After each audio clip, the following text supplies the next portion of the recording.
Over to you then, Kev. Right. No, a second now. How do I get back to myself? Go to the bottom of the screen. Yeah. And where the camera is, you can swap the cameras there. That's done there. How's that there? Yeah, that's perfect. Right, sounds about right. Nice blue shirt as well. I know, yeah.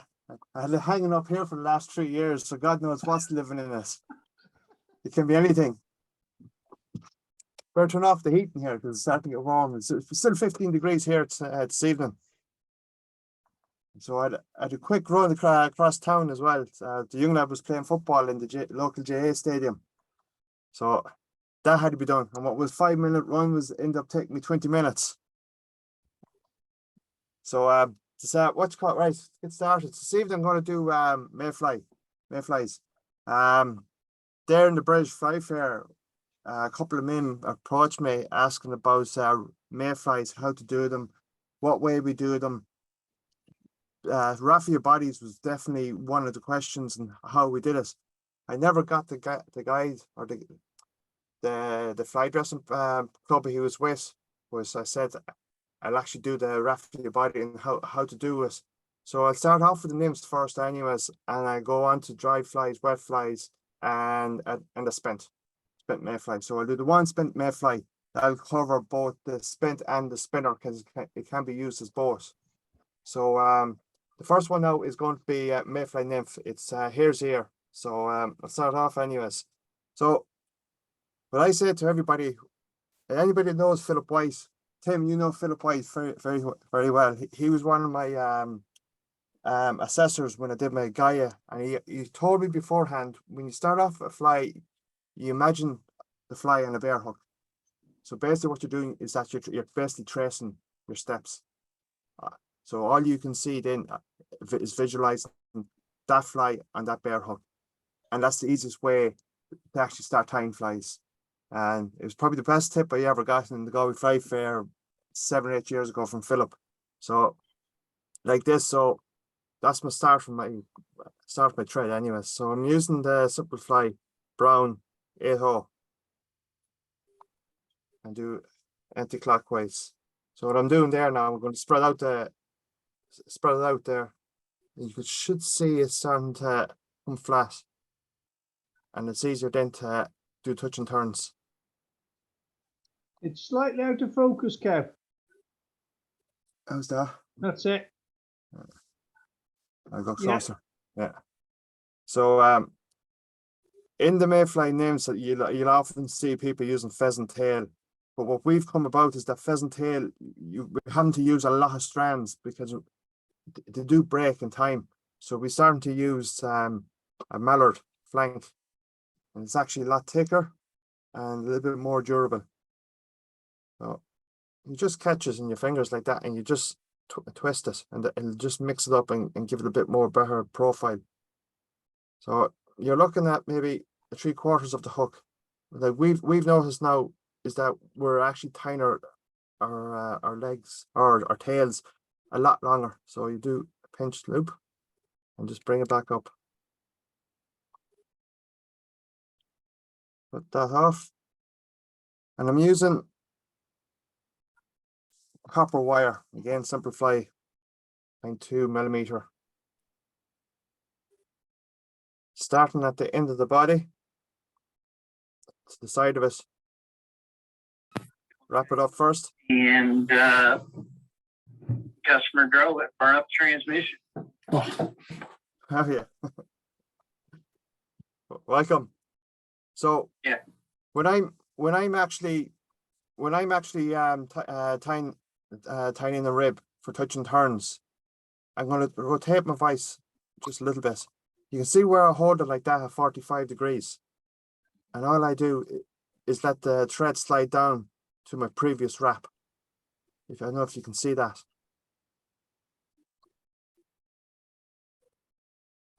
It slides down the wire, doesn't it? Sorry? It slides down the wire. Yeah, exactly. Yeah, it slides down to the previous wrap.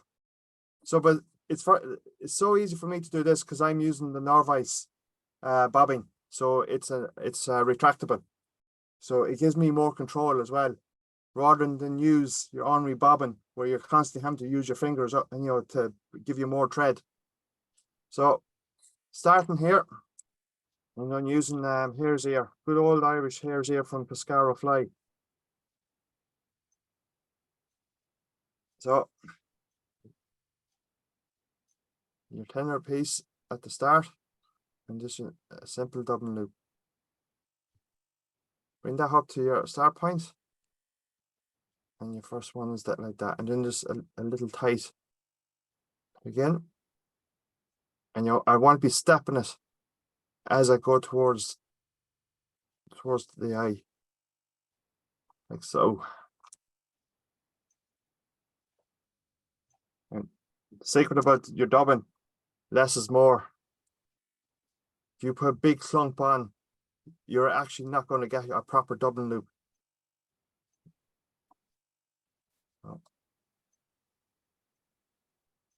As you can see, you see it's getting very, very buggy.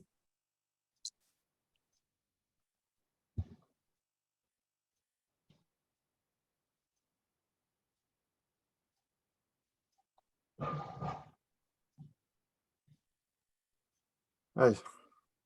I'm going to bring my thread up to the eye, just give me a better thread for the wire. I'm going to go anti-clockwise now in this. The rib is copper wire.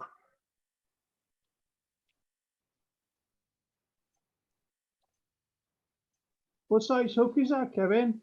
That is a Kamasan B830 size 8. You might think that's big, but actually, this is what we're actually fishing now. And I've had lads come to me asking for size 6 nymphs on the B830, which is roughly about an inch long. Like, our nymphs here, especially for Loch Sheelin, where I do fish quite regularly, it's a massive nymph. It's actually a huge nymph that comes through the water. So you have to give them something that they see quite often. Right, I seem to have lost my... No, I did.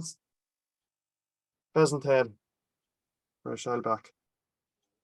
Thorax cover, sorry.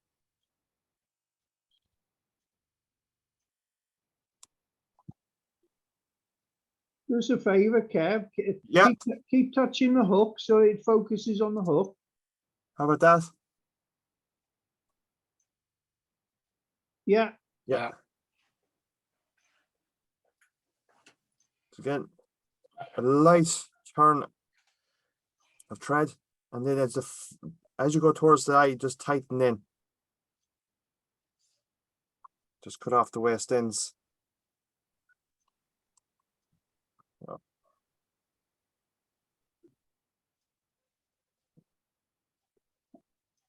Again, thorax body is going to be hare's ear again.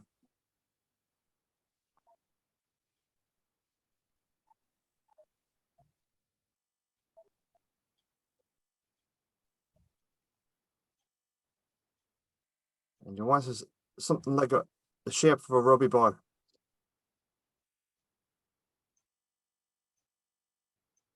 Like that.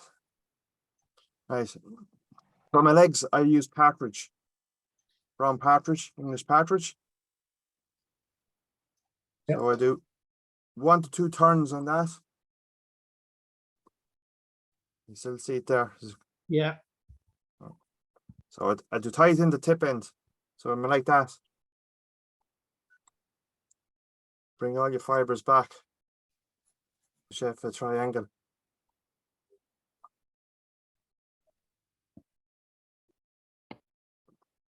Get your tip end, bring it back, tie that in. Now, and find that then.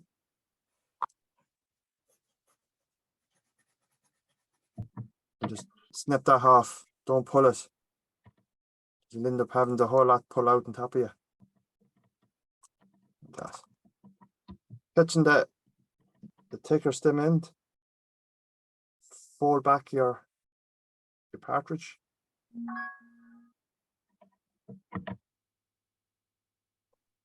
And depending on your partridge, either you go 1 or 2 turns. Again, you're trying to show the trout, the legs moving, swimming up towards the surface. Bring your thread up, stem at 90 degrees, and just tie in 3 times. So for extra durability, what I do, I pull everything back again. Last thing you want is that starting to come apart. So snip again. Right. Now spread out your fibers either side. And bring your pheasant tail over them.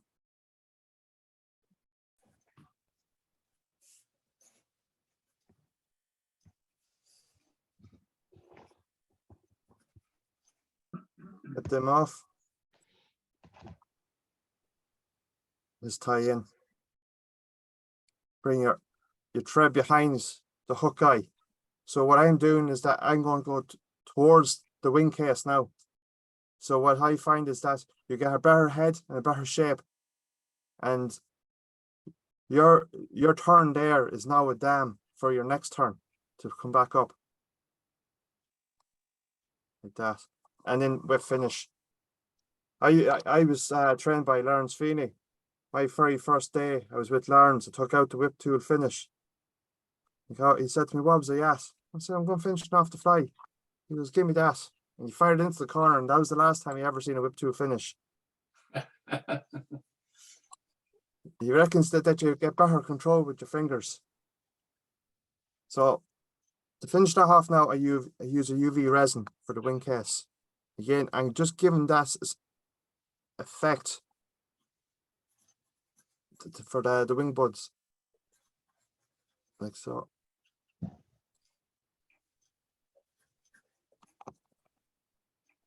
In the UV torch, give it a good 5 or 6 seconds, and then you just finish off then with varnish.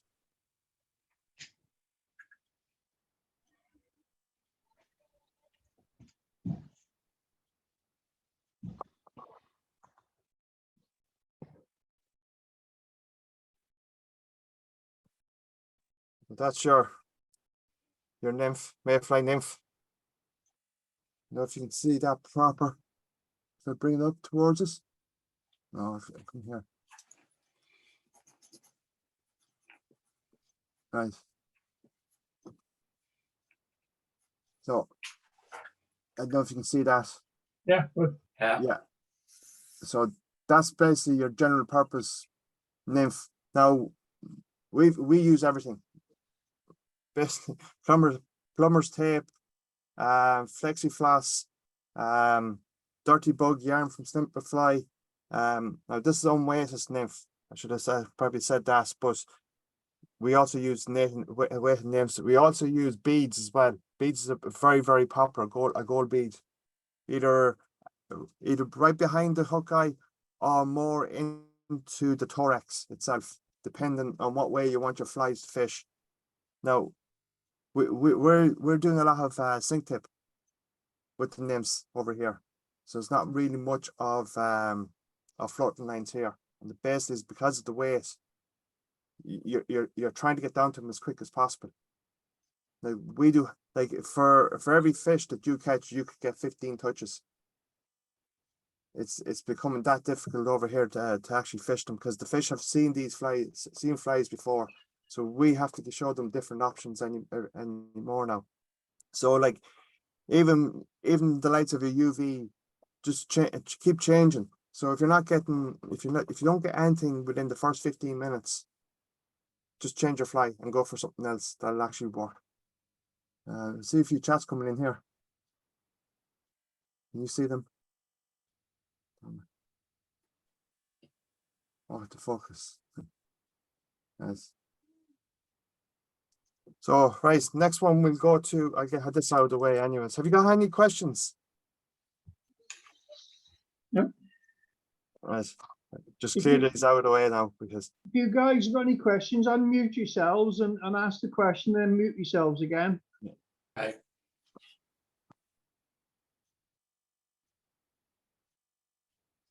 we'll go for everything set up here now behind me. So I'm going to do a right Wulff. This is going to be a wee bit different than what you normally see. Back in 2007, I came back from Africa in May. The mayfly fishing was just starting. That first night, they actually came onto the dries, and there's a local angler called Mick in Loch Sheelin. He's a Dublin man and a Cavan man named McIntyre. And one of them has passed away. But when I came onto the lake around 6 o'clock, the two of them were roughly had 20 to 21 fish each. Now the two boys were in their 60s. They were acting like children. I've got this, man, which I've got that, and so by the time it came out, the evening had finished, the two of them came up with about 56 fish each, and all they were fishing was a Royal Wulff. Done a wee bit different to the Royal Wulffs you usually see with the deer here. So I'm going to do the way Mick Kelly does it. He's also one of the guys that showed me how to fish Sheelin when I first arrived in 2003 to Loch Sheelin. So he's a wee bit different. So first of all, I have to change my hook or my thread. So this will only take 2 seconds. So with the Norvice bobbing, comes like this. Which one am I on? Right, hold on, I'll change over. Start. I don't know if many of you've seen this vice. You've probably seen a lot of Americans, and they're very religious about it. So it comes like this. It's a retractable. So you got an arrow here, and that tells you where your thread actually goes in the direction of the thread. So I'm going to my left. So you push it in like so. You get your bobbin itself, and you have a slot and a hole either side. Now, one thing that they showed me over there in America is two floss. So the floss threaders. So you see them there? Yeah. They're the best things to use for your bobbin because they don't damage them. Because your wires for your ceramic ones, when you use the steel ones, what they do is that they tear inside, and they can actually eventually the wear, and they'll actually break your thread eventually. So your floss threaders are the best things. Tim, I'll show you. You'll see it in Tipperary in a few weeks. Yeah. And I'll show you them. Like, it's fierce handy. Good. I'm looking forward to it, to be fair, Kev. Yeah, it should be good crack. Good crack now last April. Yeah. I'm stopping with Daryl, I think. Darryl. Mooney. Oh, yeah, you're staying in the B&B.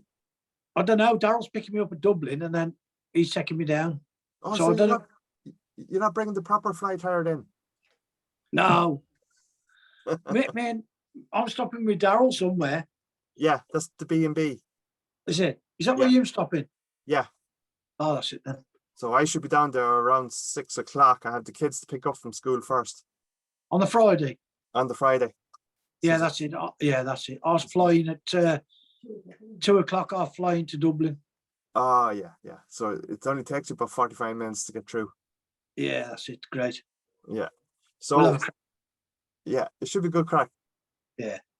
So with the bobbing, right, because it's retractable, you have to do 2 turns around the stem. So you just catch it like that, and the bobbin itself will rotate back. So just behind the eye, 3 turns, because I'm using the simplify, and it just holds well. Anti-clockwise. and that. Now I don't know if you can see it, but see it's actually holding in place there. Yeah. But like if I was to say do a half hitch, like so, I can bring it back to my post over here and she holds in place. So I can do anything I want over here. So I can bring it back and see as she comes back, retracts back into it. Mm. So I find it great because I can actually tie flies a little bit quicker with it. So I'm going to put on my wing using grey squirrel, and this is going to be real buggy. I showed you last night, Derek, how buggy it was. Massive. Yeah. So like you have to think to what the naturals, like, you know, their wingspan is roughly about 25 centimeters.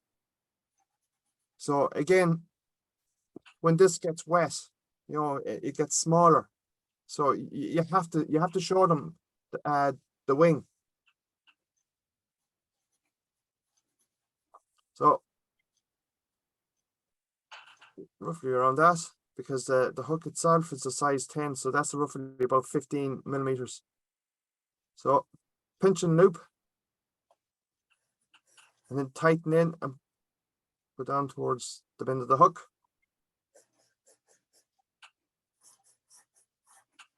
Cut off at an angle, and then carry on down. Carry back up again.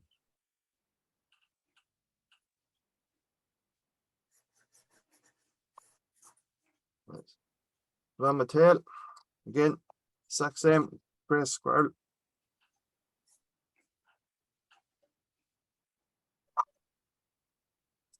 Now a mayfly tail over here, they're just huge, absolutely massive. So you're looking at another inch.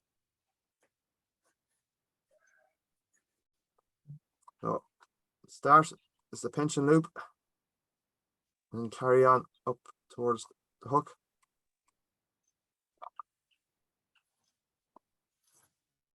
Cut at an angle.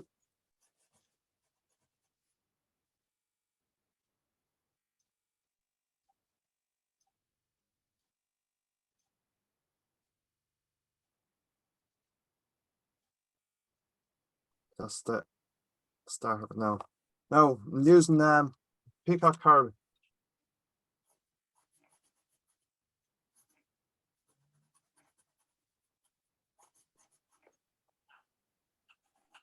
Let's get myself sorted here now with this. So I started at the bend of the hook. I'm going to the point. So what I do is that I tied for the whole length of the body. So I want to get it smooth. There should be no bumps. Now, if I want to now, I can do two things with this peacock curl. I can wrap it around the thread, make it last 30, or I can actually twist it. I'm going to bring this up. This is the finish point. And I'm just going to twist it like so. How many strands, Kevin? 3. Three. Thank you.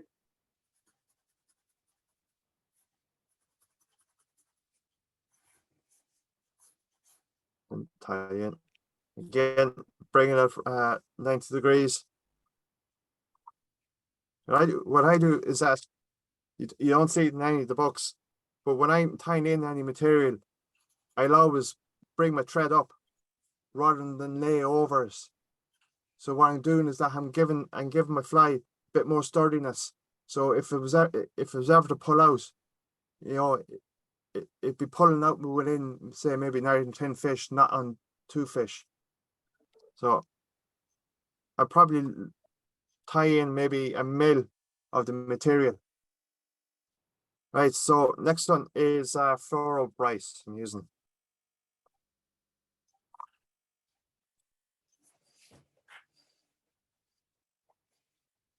So I'm gonna tie in where I'm gonna finish.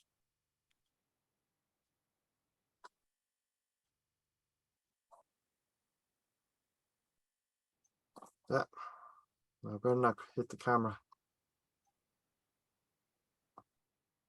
And again, touch and turns up to my finish point.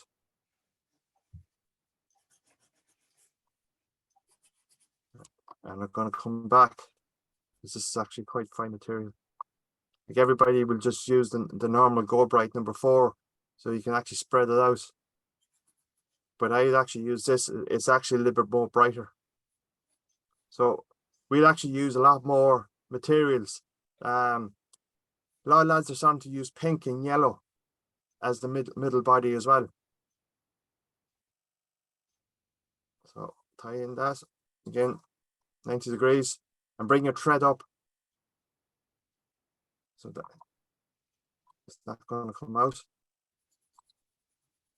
Tie in anything that's sticking out. And then back to your peacock curl.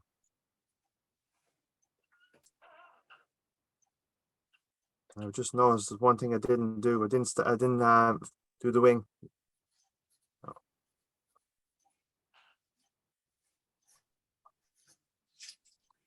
But it actually saves time as well, like that you're not going up and down on the hook as well, like that you can start with the body first.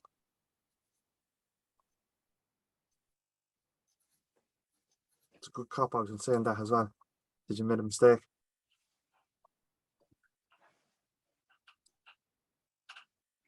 Right, so my wing, I'm just going to put a dam here first in front of it. I just want to get it up. Now a lot of anglers, some anglers like the wing up, but they also like the really spread out, so the fish can actually see that V, proper V. Other anglers like the way I have it done, like the wings like that.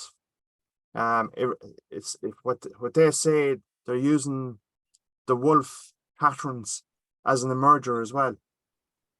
So when the fly is actually emerging, it's kind of coming out kind of maybe 30 degrees at first, and then coming up as it dries out.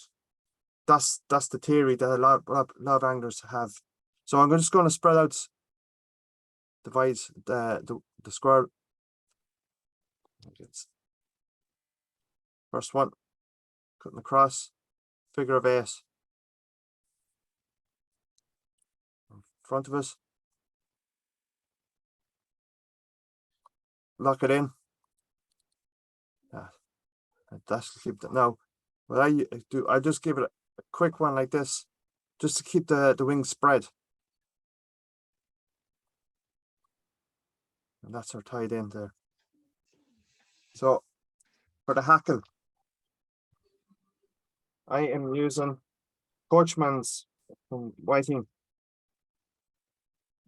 Years ago now, everybody would use the natural red game. Now you can't be got, but I would actually think it's a lot better for fishing than the Coachman. Just prepared here.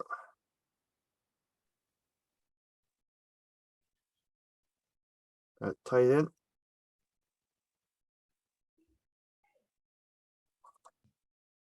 And bring to the front of the behind the hook.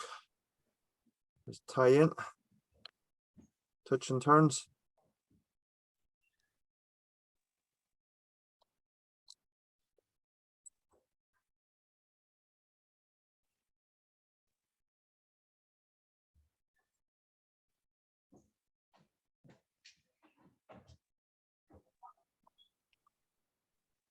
Bring it up, tie it in, bring your feather to 90 degrees to the thread.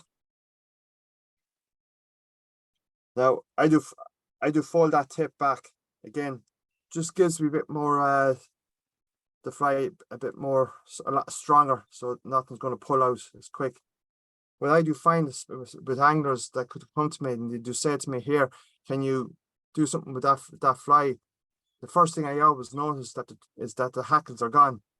And what it is that tyers forget that you're looking at catching 5 to 6 pound fish. You're going to be in the back. If you get 5 or 6 pound fish in Ireland, you're looking at a battle between 20 and 45 minutes. I know and of an angler for last year, he was 7 pound fish. He was an hour and 45 minutes in him. And when by the time he got his fly back, his fly was in bits, there's hackles and everything was off. So when I looked into it, there was nothing actually holding back. So I came along and I looked at the way the salmon flies are done, and they always stroke back their hackles. So I do the exact same thing with all my flies now. So I do find now my flies are a lot more sturdier when you are fishing big fish, like, because I've noticed, like, with our fish, and Tim, you know yourself, like, we've monsters over here in Ireland and in our lakes. They're nearly the exact same size as a salmon here as well, like, so you're going to have to bring in proper tying procedures. Like, if you don't, you're only going to have a fly made for that one fish. So again, we're finished with my fingers.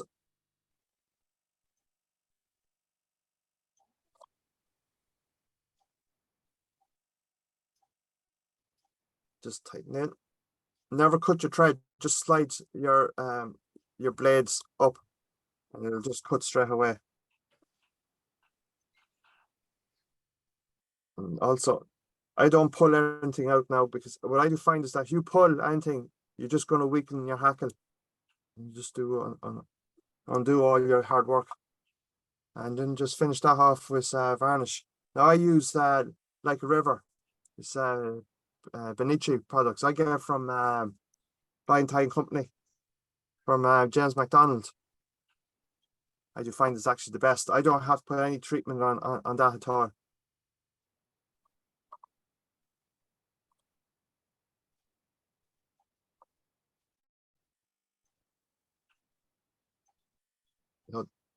That's your right, Wulff. As you can see, the wings, Yeah. they actually do look like a proper mayfly, and that's what the fish we're looking for. So when you're fishing, it's all about profile. It's got nothing to do on the fly at all. It's that profile that they're looking for. And so, yeah, that's the Mick Kelly's version. It's what you call a proper scruffy, ready to fish fly. I can't remember what the thing they used to say. The rougher the better. What do you think, Tim? Right. Any questions? No questions, no? No, all good. I love the way they're all quiet. Yeah, it's very, very hard to see. Like, that's the thing. Like, but sure, if you come to the British Fly Fair, I could have something like that, and I could show you how it's done as well. Like, so yeah. So next up is what we're going to Wet Mayfly. Now, I'm gonna move all this out of the way.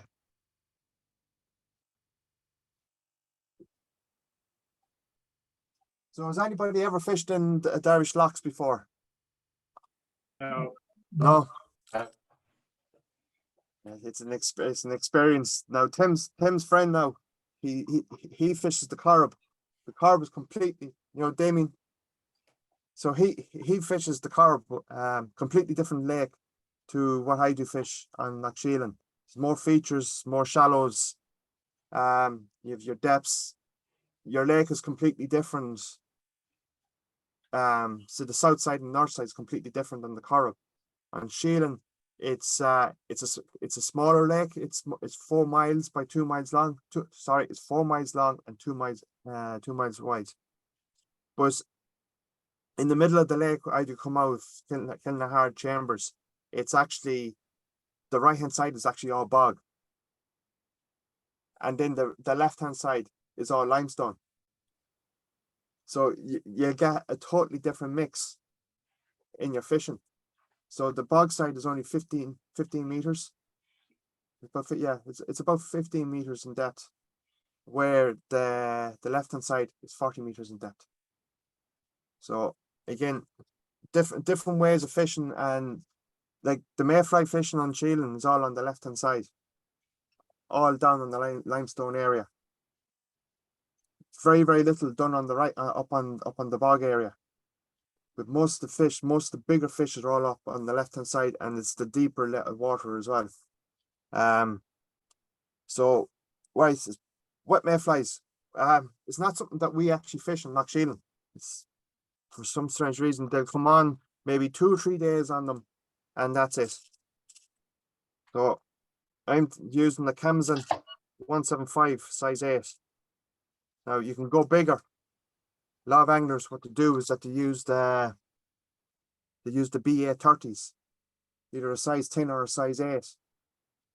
And again, it's, if you look at Patsy Dary's book, Mayflies of Ireland, that's probably the best book you can actually have for mayfly patterns for Ireland. And then you can just do up your own little different variations. Right, so this in. Right, I'm using different thread now. I'm using yellow 8/0 wax thread. I'm just going to use the normal bobbin because I just don't have any more of the what you call the Norvice bobbin holders. So again, maybe about 5 mil back, 4 or 5 mil back from the eye hook. I've been anti-clockwise with your thread. Slide your scissors through the thread and backwards. Nice. A pheasant tail for your tail.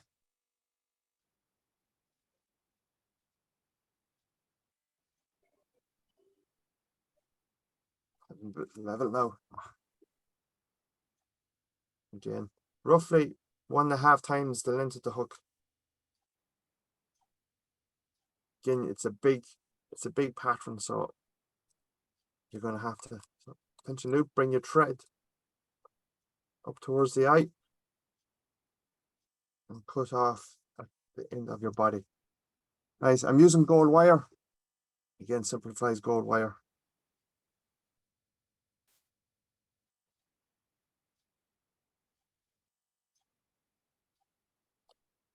Tie that in at the end of the body. Bring it up first, and then bring it back down towards the bend of the hook. So I'm locking everything in place. I'm bringing my wire out 45 degrees. So every wrap then slides down in front of the previous. Right, so my body is, didn't take it out, but it's Frankie McPhillips yellow mayfly. Number, I don't know what number it is, but it's that one there. You can see it.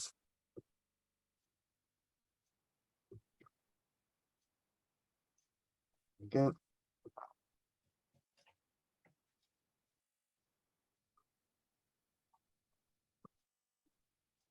The whole idea, again, the same idea. There's a small bit of dubbing, less is more.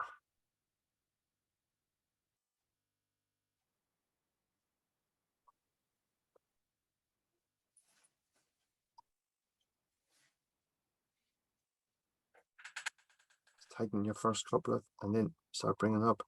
Again, you're going to step it up.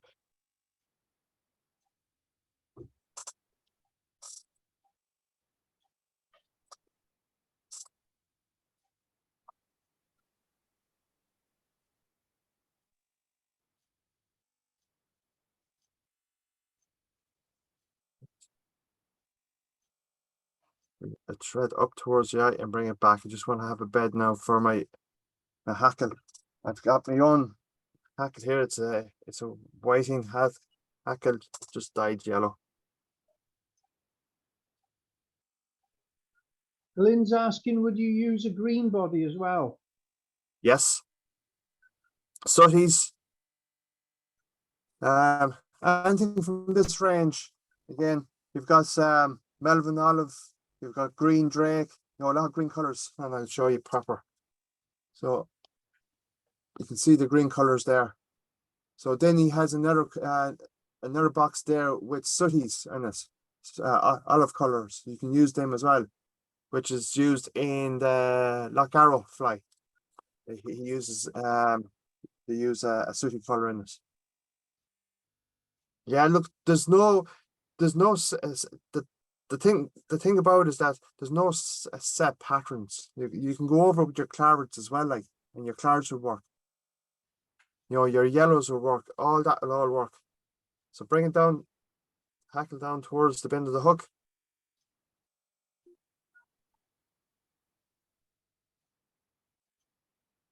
Catch in.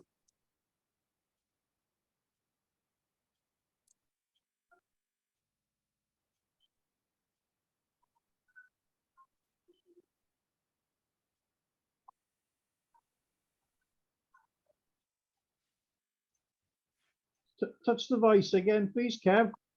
Yeah. That's it. Yeah. Right. My hackle here, I don't pull it. You'll often see people pulling these. I do. I just give it a snippet off. Because if you pull that, you're pulling everything towards the bend of the hook, and you're actually going to actually loosen everything up. Again, big fish, then they'll just dismantle your whole fly. Right. Next up is French partridge yellow. Sorry, French partridge orange. I'm just gonna snip apart here.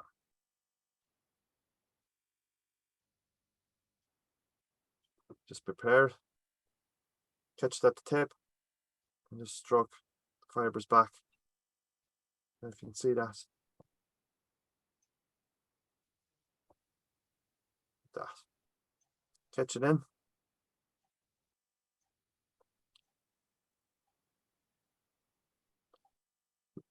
Light turn first. And then bring it back.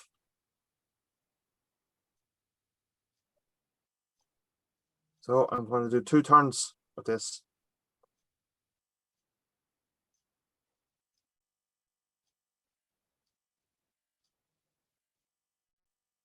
First one. Second one.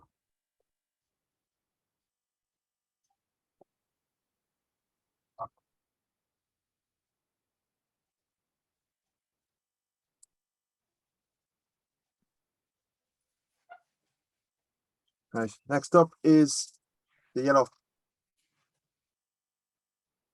French partridge. This is actually Lawrence Feeney's one. I used to be always nicking all his stuff when he wasn't looking.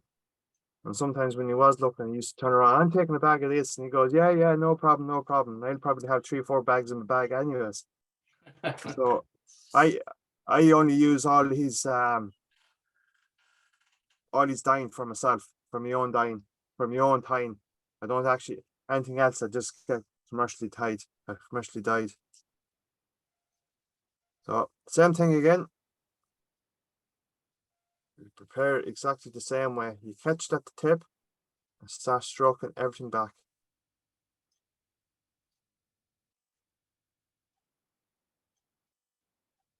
Like so. Just bring it back. And what you can also do is that you can catch it like that, and you can get your hackle pliers. Don't know where my other one is. And catch the stem. Start. Hold this like that, and then bring them back like that. You can do it that way as well. A little bit more difficult. You know, if you can see that, can you? Mm. So Yeah. you're just breaking the bars from the stem. That's another way you can do it as well. So tie in. Bring back your tip. And lock everything in.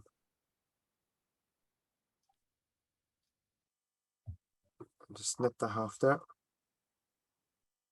Now, as you can see, I've already have my thread here. So that's where my finish for my hackling is. So you can see now I don't have to do a whole pile of stroking back. I've it already done.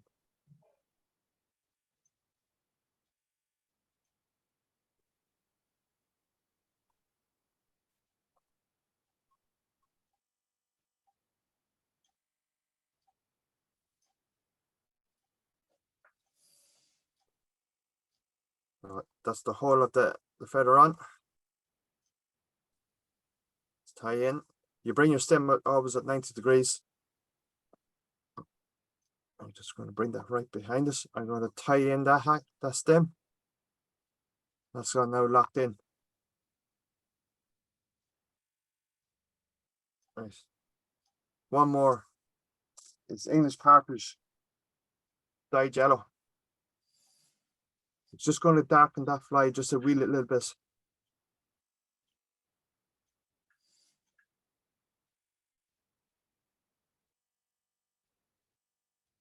So same process again. Just take off all your waste ends first. Catch it at the tip. Stroke everything back.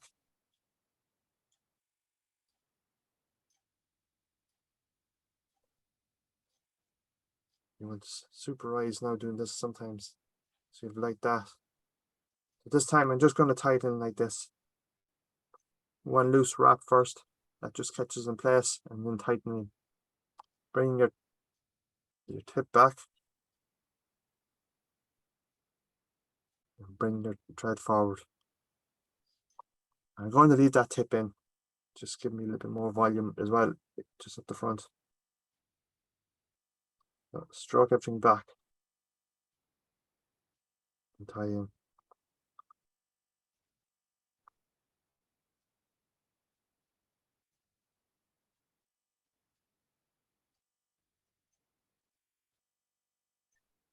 And just be mindful now, just behind the hook, so it just don't, when I'm tying it in, I'm not going over the hook eye itself. And tie in that stem.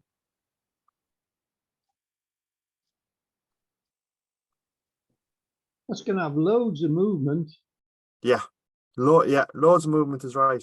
And that's what you need.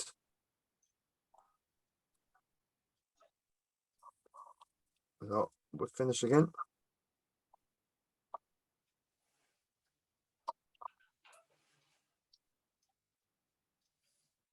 And then just slide your scissors through the thread. Take out the stem.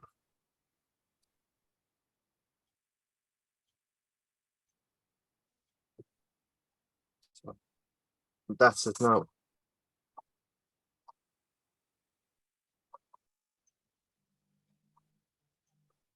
So what you want is just that type of kind of a teardrop type of effect on your fly.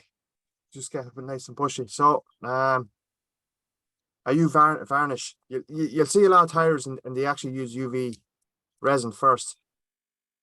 But UV resin doesn't actually sink into the thread.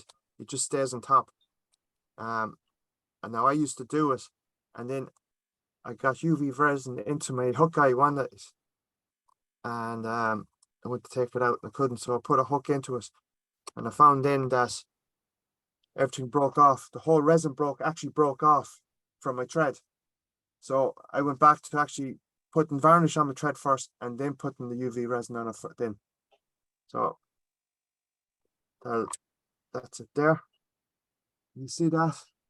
Very hard to see. Back into this one here. I was watching Melvin the other night as well, and he was back and forth with the camera as well. So I don't know if you can see that proper. Yeah, nice. Yeah. Very hard, very, very hard to see. But that's been the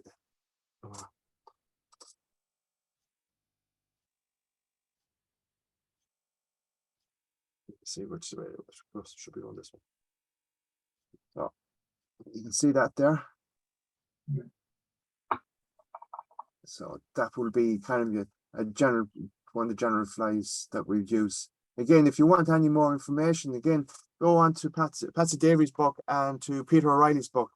Then you'll get all the patterns, probably the most popular patterns at the times. Patsy Davies more up to date.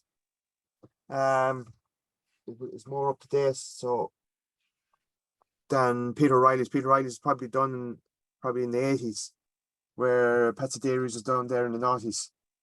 So yeah, they're kind of two. That's probably I fished that where he wanted our use youths a couple of years ago, probably about 6 years ago, and it was the fly that the fish wanted. They wanted yellow on the day, just that little bit of orange as well. Whatever it does, it just attracts them, and that's something similar.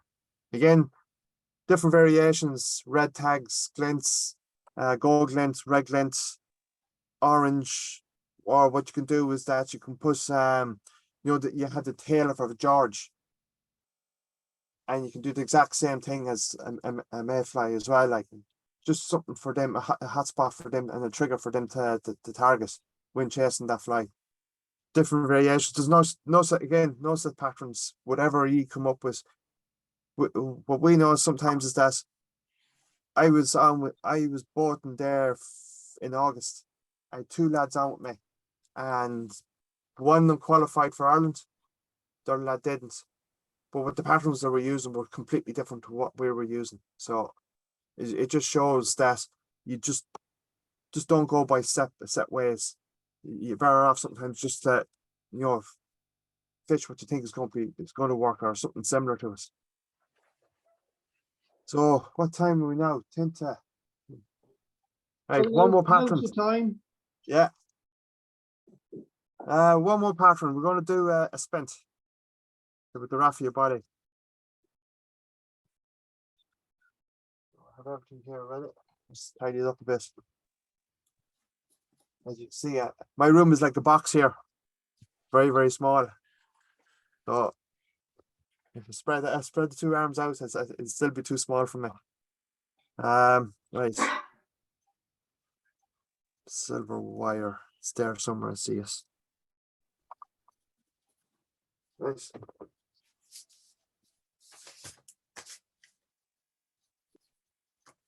So we're using, again, B830 size 10.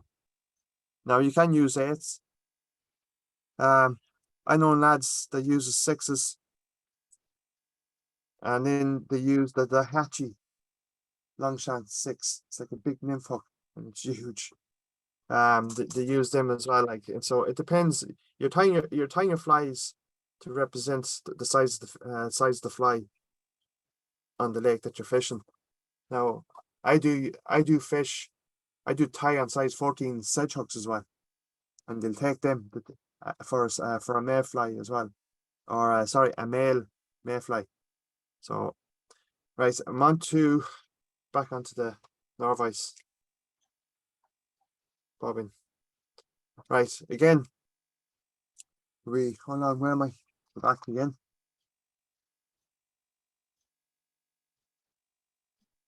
Okay. Oh, that's back on there again, is that? Yeah. Yep. Right, so this time I'm going down about a quarter of the way of the shank. Tie in, bring it anti-clockwise. I'm going to flatten out that thread. You can see that I'm actually covering more of the hook shank with less turns. Right, black pheasant tail. Poor pheasants get an awful doing here in Ireland. They're used for everything. I think if you had 7 flies in your box, majority of them would be pheasant tails, because the whole year round you could actually use pheasant tail fly somewhere along the line, including your sedges. Yes, again, lengthwise, you can have these lengths. You can have the tail up to 2 inches. They're actually that long.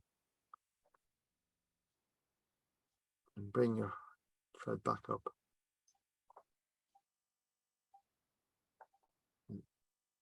Use a silver wire.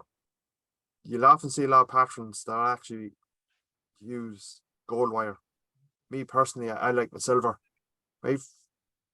One of my first times I ever came onto Sheelin, a lot of people were using, but I had a pattern, really old pattern, and had the really old. If you remember the really old blue dun, it was a proper blue dun, and I had one of them. I had a Raffia body, silver wire. There was 13 boats around me, and nobody was having fish. but the one fly I had a silver wire with a blue dun, or blue dun. Can't get blue dun proper anymore. It's either too light or too dark. So bring my wire out 45 degrees. Just let it slide down to the previous wrap. And then what do we do next? Oh yeah, bring it back up.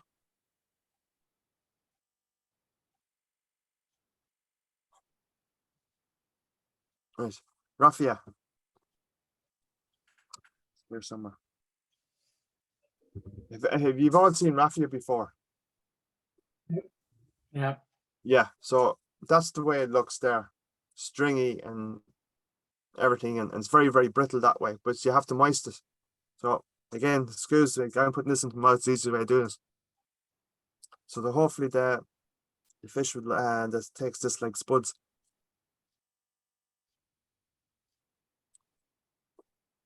So you use your nails then to spread out. Spread it out. Just moist your fingers and bring your nails through it, and that actually flattens it out.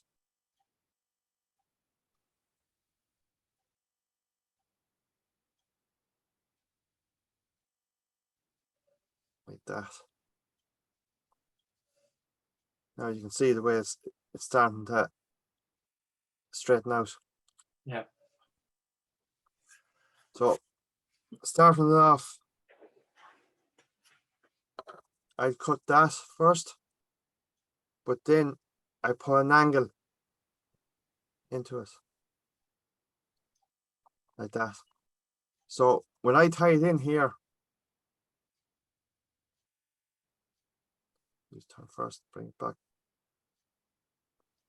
I'm going to fold that over, but if that's slip wasn't there, you would get a crease at the front here. Mhm. So when I'm wrapping, it's going to just be flat like that. So when you're wrapping this down, you're going to have to keep this moist. So I'm just trying to get the effect. I don't know if you can see that, but you can. But the more I wet it, you can actually see the thread coming through. Yeah. So when that gets wet, when I'm fishing it, the fish will actually see that black coming through. So the body will be black and white. So that's what they can see. So you get to the end there and do one full turn, and then bring it back up.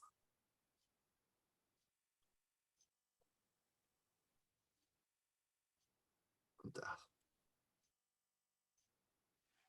Bring it to 90 degrees. Let's cut it off. Now, one of the most important things when you're in a mayfly is that you have to bring your thread up to the eye and back again, just to keep that area smooth there, because you're going to need it for your wing and your hackle as well.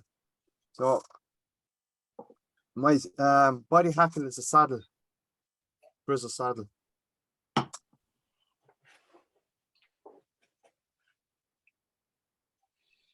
Tie that in. Right. One turn, full turn, and then start bringing it back.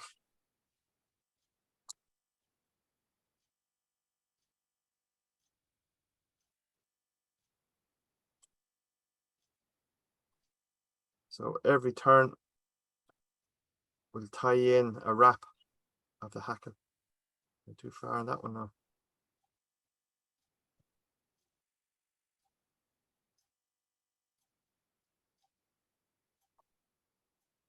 Bring your wire to 90 degrees and bring your thread forward. And then tighten in and just twist this and come back up. Your saddle hackle here, just nip that off there. Again, just don't pull it, you're going to weaken your whole hackle. Right, next up is a cape, grizzled cape.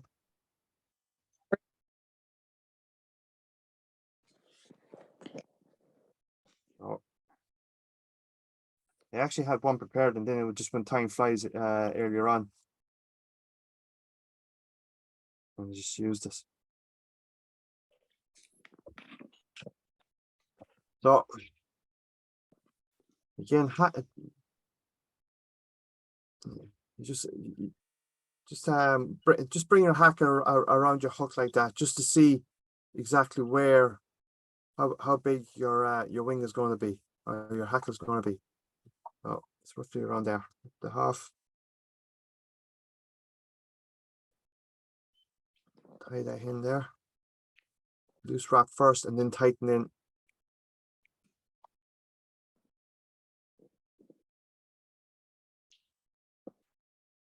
Nice. Now, what I've left there now, I don't go halfway on this. I would go more a quarter of the way from the hackle, because you have to allow for your head here. So then your wings are in the middle then. If you if you understand me. Yeah. Yeah. Well, just an ornery Chinese cock tape for my wings.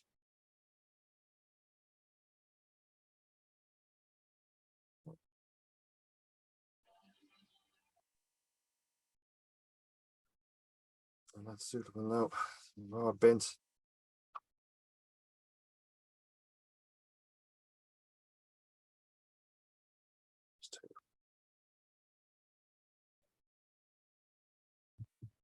Right. So my wing length.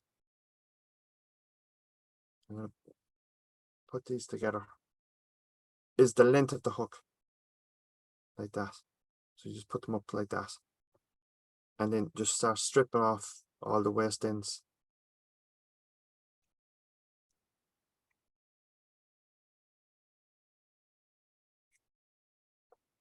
That's one thing I do worry about, is that when you're stripping off the feathers, sometimes you break the stem. So just check again to see how it is. No, you go again.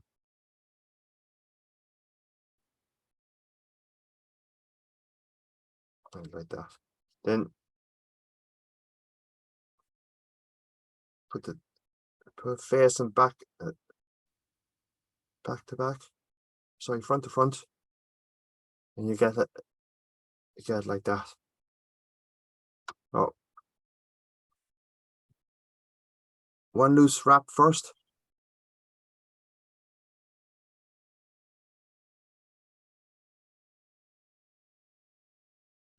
And then just tighten in 3 turns. Bring your hackle stems, mine's have to come with me. Your hackle stems up and put a dam in front of them. This will prevent them now from going backwards when you're actually fishing them. Bring them flat.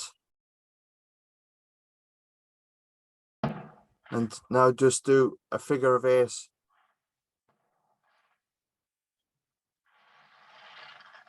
Go across this, lock it in, go across them backwards again, and lock them in. And do that a second time.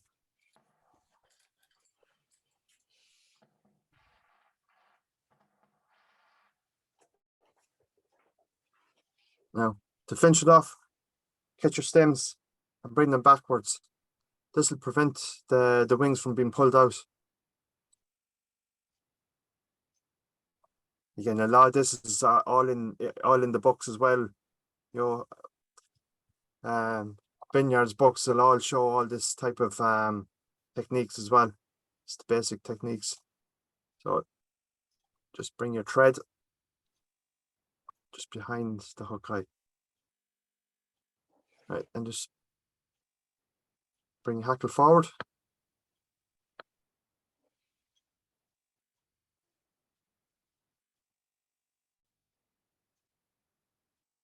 Just be gentle now around the wings, because sometimes if you go too hard on them, the hackle tips will actually turn.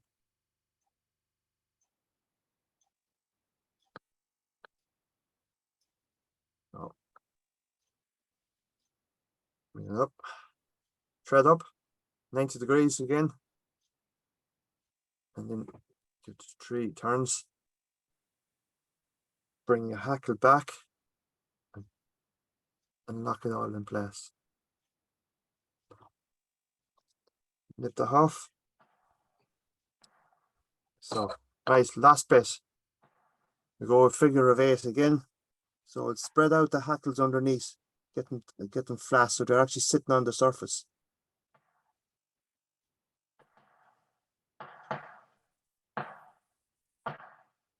So bring it back just in front of the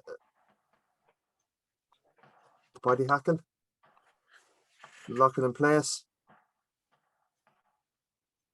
Bring it under just in front of the eye of the hook. Lock it in place and do the second time.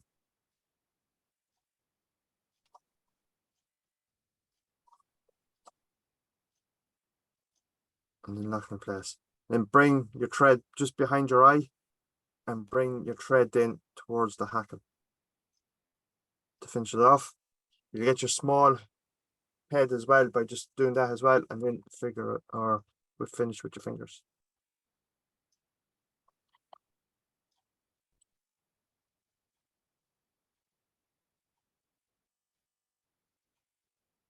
So this, your wings back down.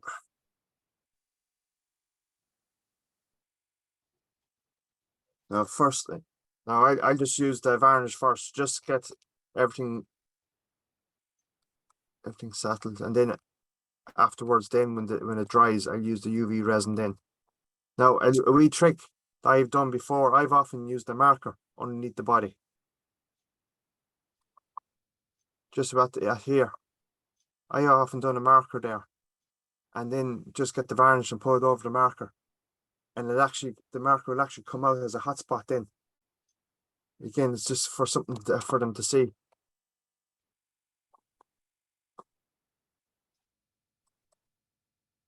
So when that dries now, I'll fix it up with the UV resin.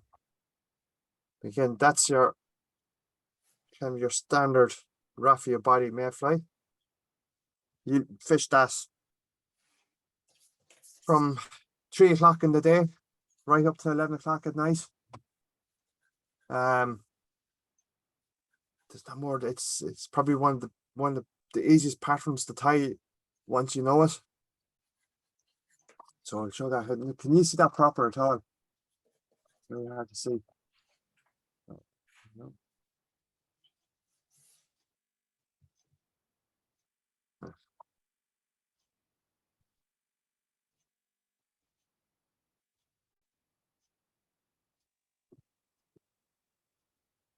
Can you see that? Yeah, nice. Yeah, good. So with the way the wings are there now, what it is that it can be 2 ways. It can be a fish come back to lay its eggs, or it can be a fish that, or sorry, a fly. A fly that's laid its egg, or it can be a fly that's actually has laid its eggs and it's actually dying. So you have it like that, and I've seen it where the fish can be very particular, and they actually take it to that stage. And then last June, a mate of mine, we actually had wolves on, and within 45 minutes he had a 10-pound fish and a 7-pound fish, all on wolves, size 8 wolves, where they wouldn't even look at that. So again, I actually find that that's probably one of the best patterns you can fish anywhere for mayfly. It just has that silhouette to us and that profile to us. Mhm. So that's not too bad. Any questions? You do that in yellow and green, or You just can. that one color? You can, yeah. There's no look. It's for a wave you could. Like I use for a wave I use a pearly body. Where's my mayfly box? Oh, hold on now. I threw it out here. Yeah, hold on 1 second. So if any of you know Stevie Munn, and you would see in some of his books, he have a fly called the Hector fly. And the way it came about is that he has a Persian blue cat. He take when his wife isn't looking, he strips the fur off the cat. But that is, I don't know, that would be one of my go-to patterns to have as well. See there, you see the pearl in it. Yeah. Yeah. So I've used peacock as well. So in a wave, up to 3, maybe 4 or 5 foot wave, you'll have that on your top dropper, and the fish will come and take that. So again, it doesn't look anything. I've used that in broad daylight as a dry fly on Loch Sheelin and take fish. So again, it's a multi-purpose. Tim there would know Stevie Munn quite well, and Stevie would talk about that fly quite a bit. Says Yeah. it's one of his go-to flies. But the story of now, what I use there, I use peacock black as the body. I just don't have a Persian blue. Unfortunately, I have a white colored dog, so that's no good. Can't strip him and dye him or dye her for some reason. But yeah, things like that. Then we have like you put orange tags. You can use ginger. If you follow Dennis Moss would be a big fan of ginger. You can ginger Wulff or something like that. So what he does is that he gets ginger with golden olive, and he just kind of washes out the ginger in it, and it's a blend. And they'll take that during the day as well, and they'll also take it during the spent as well.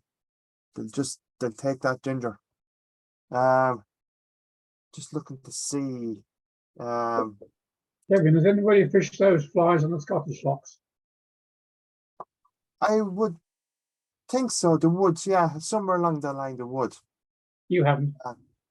Yeah, I You would think haven't. so. You haven't fished them. No, like my job, I used to be an ex-army, so I used to work in that loan in the centre of Ireland.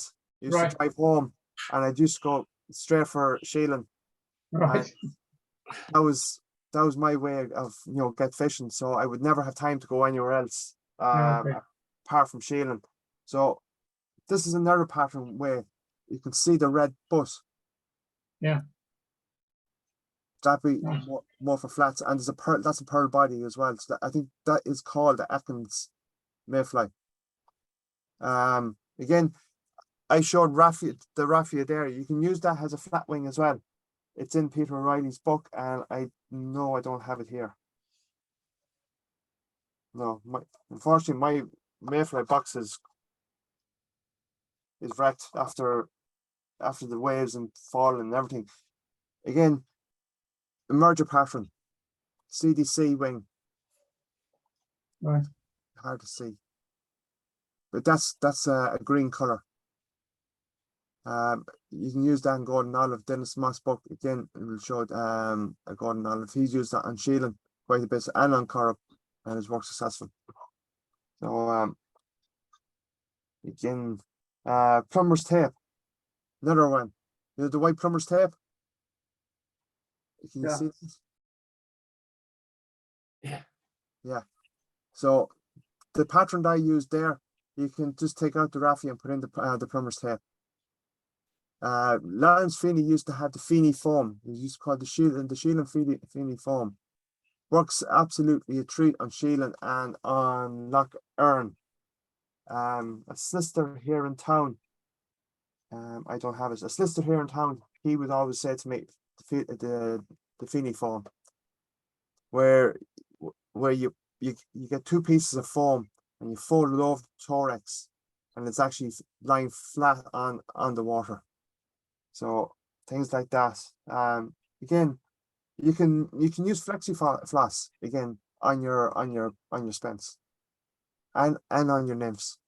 So things like that. Like, so if any of you in British Fly Fair, like I might be tying mayflies again. I'll see, and I'll bring more materials with me, and you'll see the different ways we actually tie our mayflies. Like a lot of lads would actually use a feather and have the feather tied up and fold it back, as in the hatching, either an egg laying spent or a hatching mayfly. So things like that, like it's again, whatever you think. I'm just looking here now. The box is actually in bits here. And I'll definitely have more time to do.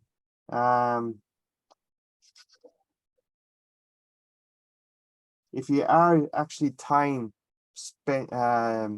pearly bodies, use the uni. Probably the best of the lot. It has a green in it and it actually stands out. It's that there now. There's another pattern that we use. Is a very good pattern for a few anglers. Yeah. You can see it's a different shade. That be the Danville's pearl. Yeah. It's not as green. So to tie in that, see, there's no hackle in that body hackle. So what you do is use varnish. So use your varnish on your thread, and then wrap over the varnish, and that'll keep it in place, so it doesn't break off. Things like that. I think that's all I can say. Any more questions? That's fine. It's been great, thank you. Yeah. If there's no questions, Kevin, everybody's happy. That must be my first time I've done something like this in a long time. With COVID and that, it's very, very hard to get things done. So I'm actually doing a computer course at the minute. You know, it's just to retrain, and I spent, I think, maybe 5 minutes doing the computer course and about 5 hours trying to think what I'm going to say, have it rehearsed in my head. Very good, thank you. Yeah. So when you're not used to talking like that, you'll actually get a little bit nervous, as you know yourself, Tim. Kevin, that's the first time I've ever heard an Irishman say he's afraid of talking. Yeah. Yeah. Well done. Thank Yeah. you very much, very good. Brilliant, Kev. Cheers. Thanks, man. Well Thank you very done. much. Yeah. Very good job, thank you. Hopefully we'll see you in the British Fly Fair. You will. Will do. I'll see you next week, Kev. Indeed. Indeed. Kevin, do you have a tie up Kevin, with if David you do me George? a favour Yes. and take a photograph of the flies you tied tonight and put them on the WhatsApp group for us. I will. I'll do that now. In about an hour's time. I have to go and get the young lad now. He's I said they're ringing me now. I turned the Bluetooth off from the phone and everything and the Wi-Fi. So he's only 10. It's his first time actually playing in a kind of in the county stadium. So there's about I'm gonna 30 go pick him up. Yeah. So Cheers. the daughter is with him now. So she's more giving them grief than anything else. Better Thanks for let you tonight, get on. Kevin. That's Thanks, no bother. Kevin. Thanks Bye, very Kevin. much. Thank I'll you. post these flights in about an hour's time. Okay, Yeah. thank you, Kevin. Cheers, Kev. And I have to Thanks. check on the dog as well. She's gone very quiet down there. She's obviously digging into something. Thanks, Jerry. Bye. Cheers. Thanks very much. Cheers. Right. Cheers, All right, Kev. brother. Yeah. Bye. Bye.